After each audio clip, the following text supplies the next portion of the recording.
Hello guys, welcome back to YouTube channel Shiksha Mantra. I hope आप सब अच्छे हैं। गाइस, आज की वीडियो मैं बनाने जा रही हूँ ऐसे प्रॉब्लम पे जो आज की डेट में हर किसी को है। आज इस वीडियो में आपको 5 ऐसे बेस्ट और इजी तरीके बताने जा रही हूँ जिससे कि आपकी ओवरथिंकिंग की प्रॉब्लम हमेशा के लिए खत्म हो जाएगी। और एक हम्बल रिक्वेस्ट इतनी करना चाहूंगी कि आप एंड तक इस वीडियो को जरूर देखें, क्योंकि आज के टाइम पे बहुत सारे लोगों की कॉमन प्रॉब्लम बन चुकी है ओवरथिंकिंग, यानी जरूरत से ज्यादा सोचना और सोचते सोचते वहीं फंस जाना। इसे साइकोलॉजी में रूमिनेशन एनालिसिस, रिजर्वेटिव कॉग्निशन भी कहते हैं। हमारा दिमाग हमेशा आंसर्स सुनता रहता है। अब क्या हो रहा है, पहले क्या हुआ था, ये चीजें क्यों हुई, वो चीजें क्यों हुई, कोई आपके बारे में क्या सोचता है, दूसरे लोगों से जुड़े हुए सवाल, आपकी अपनी प्रॉब्लम्स से जुड़े हुए सवाल, और भी ऐसी हजारों चीजें आपके दिमाग में कंटिन्यू चलती ही रहती हैं। हमारा दिमाग एक परफेक्ट मशीन तो है नहीं जो जल्दी से एक ही बार में परफेक्ट आंसर दे दे। दिमाग को कोई परफेक्ट सोल्यूशन ना मिले तो ये उसके बारे में सोचता ही जाता है ताकि परफेक्ट सोल्यूशन तक पहुंच जाए, और उसी बात को पकड़ कर रखता है। और इसी तरीके से ब्रेन थिंकिंग से ओवर थिंकिंग स्टेशन पहुंच जाता है। बातें बढ़ती ही जाती हैं और ब्रेन किसी न किसी चीज को लेकर लूप में फंस जाता है। लेकिन कभी ना कभी ये सोचना जरूरी भी होता है, तभी तो ग्रो कर पाएंगे ना हम। लेकिन इसको हम अगर लिमिटेड तरीके से करें और ओवर थिंकिंग ना करें तो ही हम ग्रो कर पाते हैं। अब हमें ये कैसे पता चले कि हम राइट थिंकिंग कब कर रहे हैं और ओवर थिंकिंग कब कर रहे हैं, तो इसके लिए मैं आपको कुछ ऐसी इजी टिप्स बताने जा रही हूँ जो आई होप आपको जरूर मदद करेंगे। सबसे पहली बात तो जानो कि कब आप ओवर थिंकिंग कर रहे हो और कब आपको इस चीज को रोकना है। ये बात बहुत ज्यादा इंपॉर्टेंट है। अभी तो सबको पता है कि ये नुकसानदायक है, मगर आप कैसे पता लगाएंगे कब हम ओवर थिंकिंग कर रहे हैं, कब हम लाइट थिंकिंग कर रहे हैं। इसे समझने के लिए मैं एक एग्जाम्पल देती हूँ। जैसे कि मान लीजिए आप ऑफिस से घर आ रहे हैं, लेकिन आपके वापस आते टाइम आपके बॉस ने आपसे कहा मुझे तुमसे कुछ बात करनी है, लेकिन वो बात मैं तुमसे मंडे को करूंगा। अब पूरे हफ्ते आप यही सोच के परेशान होते रहते हैं कि आखिर ऐसा क्या हो गया, कहीं मेरी जॉब खतरे में तो नहीं, कहीं मुझसे कोई मिस्टेक तो नहीं हो गई। आप दिन रात इसके बारे में सोचते ही रहते हैं, जबकि आप इससे रिलेटेड कुछ भी नहीं कर सकते। ये चीज आपके दिमाग में चलती ही रहती है। अब जब आप मंडे को ऑफिस वापस जाते हैं, आपके बॉस का आपसे इतना पूछना होता है कि वीडियो एडिटिंग के लिए कौन सा लैपटॉप सबसे अच्छा है, क्योंकि वो जानते हैं कि आप एक अच्छे वीडियो एडिटर हैं और उनके भाई को वीडियो एडिटिंग का काम करना था, इसलिए आपको सिर्फ उनसे इतना सवाल करना था। लेकिन आपने क्या किया, आपने उस चीज को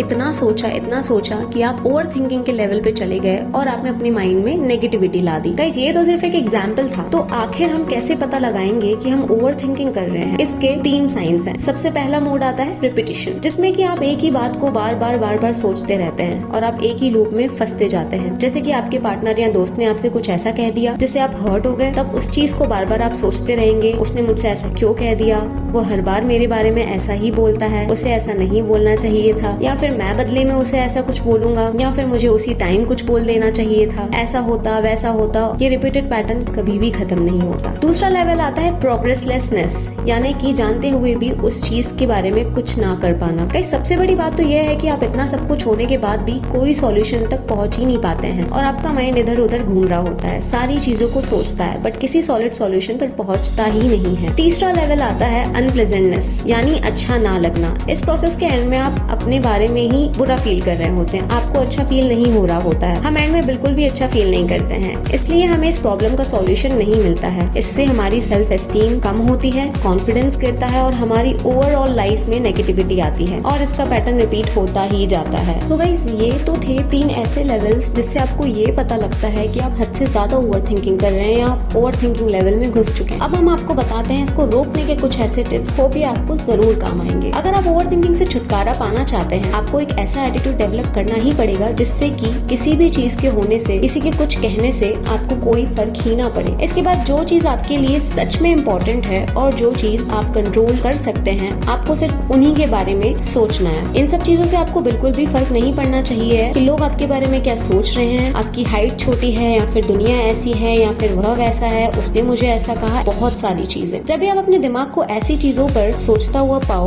तो दिमाग में जोर से बोलो फक ऑफ, यानी बाहर में जाओ और आगे बढ़ जाओ। तो आप ऐसा सोचते होंगे कि हम आपको ये बोलना क्यों सिखा रहे हैं, ये तो गलत है। लेकिन गाइज, मैं आपको बता दूं, इसके पीछे भी एक साइकोलॉजिकल रीजन है जिसको कहते हैं डिस्टर्ब दी पैटर्न। जी हाँ, यानी कि पैटर्न को डिस्टर्ब कर देना। इसका मतलब है थिंकिंग पैटर्न का विषय ब्रेक कर देना, क्योंकि आप थिंकिंग पैटर्न के रूप में फंस जाते हैं और फक ऑफ बोलने से आपका दिमाग एक अलर्ट पोजीशन में आ जाता है, जिससे कि आप थिंकिंग पैटर्न को ब्रेक कर देते हैं। यह वर्ड बोलने से आपका माइंड एकदम अलर्ट हो जाता है और आपके थिंकिंग पैटर्न बीच में ही रुक जाता है। ये था पहला नंबर टिप। अब दूसरे टिप की बात करते हैं, जो है एक बहुत ही इम्पोर्टेंट टिप। दोस्तों, अब जिन भी चीजों के बारे में आप सोचते हो, आप पहले उसे पेपर पे नोट डाउन कर लें। उसके नीचे लिखें कि क्या वह चीज आपके लिए इम्पोर्टेंट है भी या नहीं, या वो चीज आपकी कंट्रोल में है या नहीं। आप नोटिस करेंगे कि 90% से ज्यादा चीजें आपके कंट्रोल में है ही नहीं। सिर्फ कुछ ही चीजें होंगी जिन पर आपका कंट्रोल होगा, तो आप सिर्फ उन्हीं चीजों को ध्यान दें। आपका फोकस सिर्फ उन्हीं चीजों के बारे में होना चाहिए। अगर आप अपनी लाइफ में छोटी मोटी चीजों के बारे में सोचते रहेंगे, तो आप अपनी लाइफ में जिन चीजों के बारे में सोचते जा रहे हैं और अपने आप को नेगेटिव फील करवा रहे हैं, तो आप खुद सोचिए कि क्या 5 से 10 साल बाद उन चीजों से आपको कोई फर्क भी पड़ेगा? नहीं। अगर नहीं, तो जस्ट फक ऑफ बोलकर आगे बढ़ जाओ। या फिर अगर आप अपने आप किसी भी प्रॉब्लम में फंस जाते हो, तो अपने आप को आप 2 सॉल्यूशन दीजिए। सबसे पहला, या तो उसे सॉल्व करें या तो उसे भूल जाएं, लेकिन उसके बारे में दोबारा मत सोचो। इसे वरी पोस्टपोनमेंट कहते हैं, यानी कि अपनी टेंशन को,